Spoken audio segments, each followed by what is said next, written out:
Ano? Relate to. Alam ko, relate ka. OMG, bakit? Share mo. Ano Yes. yung relate? Ikaw muna, babe. Wala eh. Medyo lost Perfect ako. kasi yung relationship. Walang tumatagal sa A good example of this is baka na-influence din tayo ng mga ideal relationships Yeah. natin. Especially Nakikita sa natin sa social social media. media. Yung mga power couples na Sino tumatagal. yung power since couples na yan? past. I'm so proud of you. Shout out to who? Shout out kay... Ayun. Oh! Parang yun yung linyahan niya. Yun yung parang thoughts niya about you.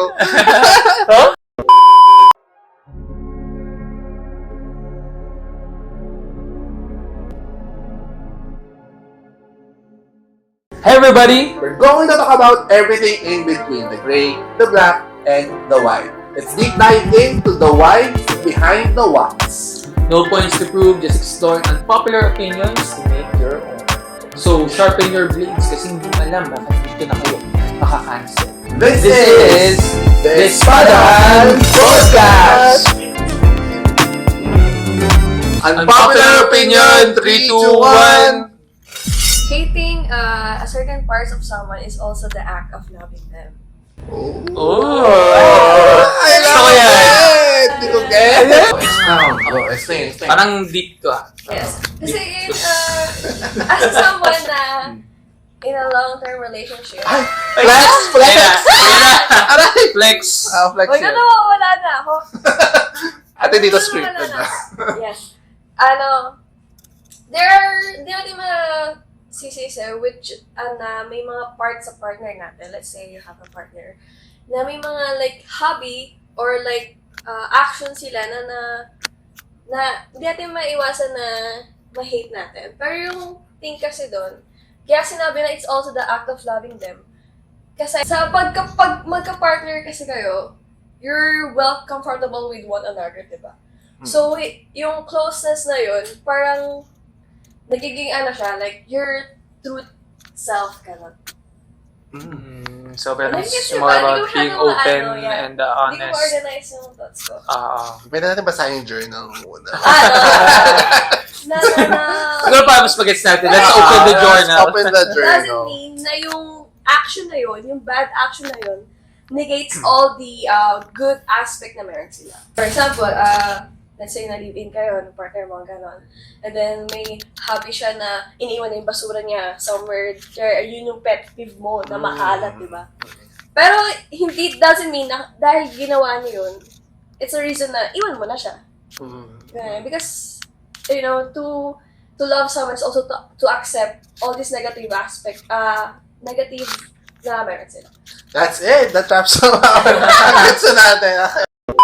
Relate to. Alam ko, relate ka. OMG, bakit?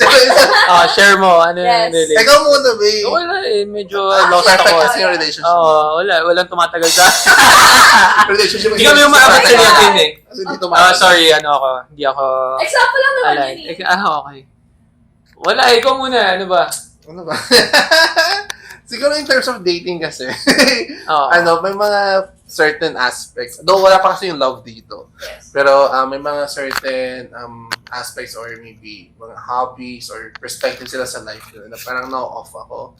Parang ganun. And sometimes yun yung reason kung bakit I leave the dating scene or yung dating namin right away. Siyempre, win-weigh in ko naman. Pero alam ko naman yung parang limit ko or yung boundaries ko kung ano yung mga topics or perspectives or hobbies or attitude nila na ayoko talaga na automatically ayoko na sa kanila. But may mga simple things nung kunyari, kasi going back dun sa yung parang makalat siya sa room, di ba?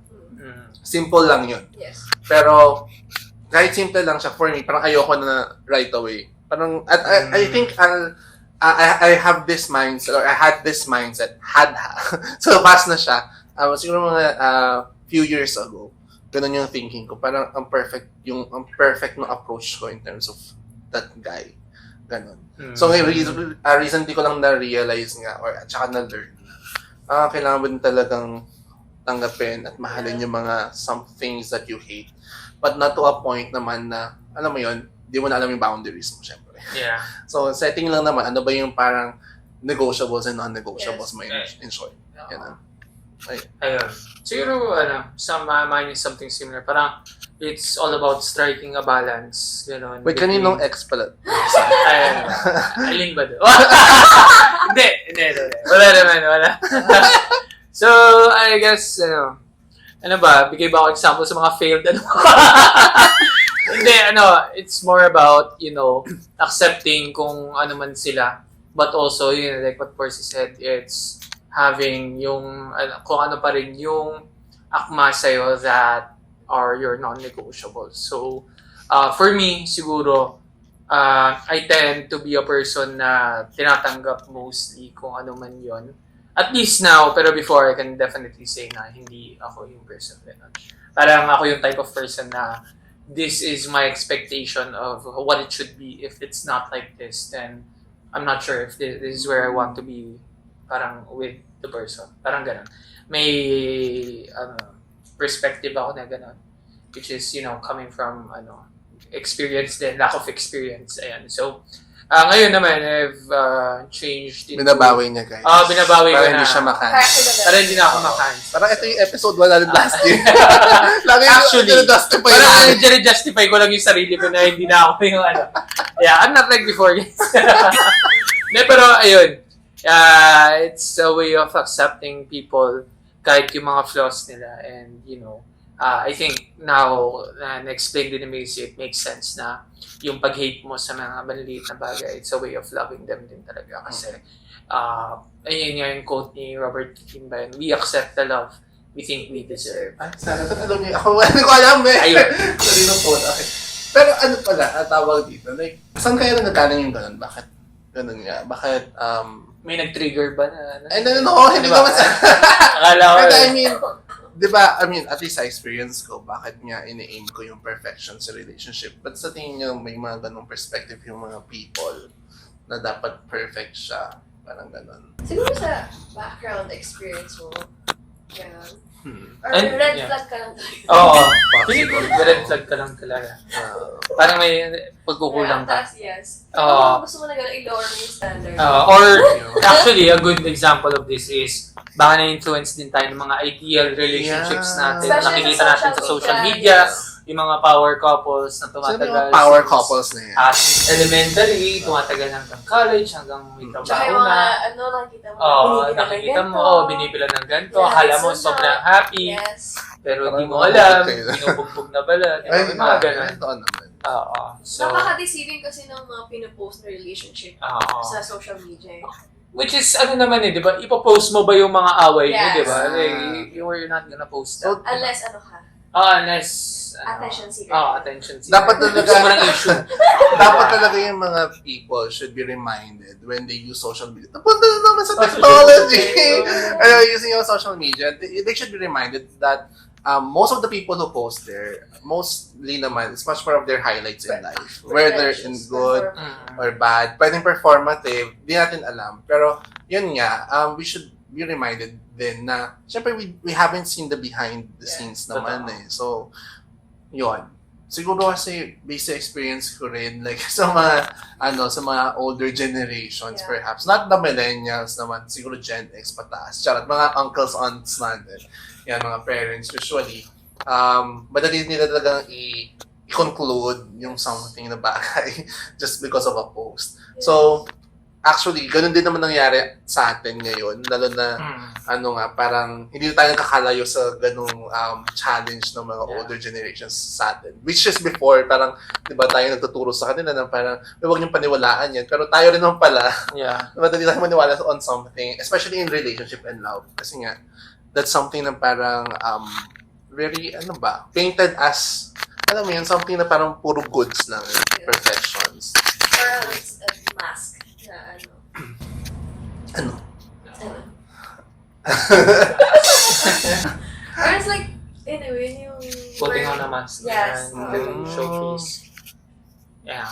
I guess to add on, it's, I'm not sure if unpopular siya, pero it's best to show kung ano yung cards mo sa una pa lang. Like, if you're starting to like someone, pakita mo na kung sino ka. Kasi, if you put on a facade na hindi naman talaga ikaw yung, baka yun yung magustuhan niya at hanap-hanapin yun. And sooner or later, that facade is going to breakdown, mawawala din yan hanggang parang iba na yung tao na nagustuhan niya nung una. Kasi you later on realize na, hindi pala ikaw yung namahal mo. I'm so proud of you. So, shout out to Tu.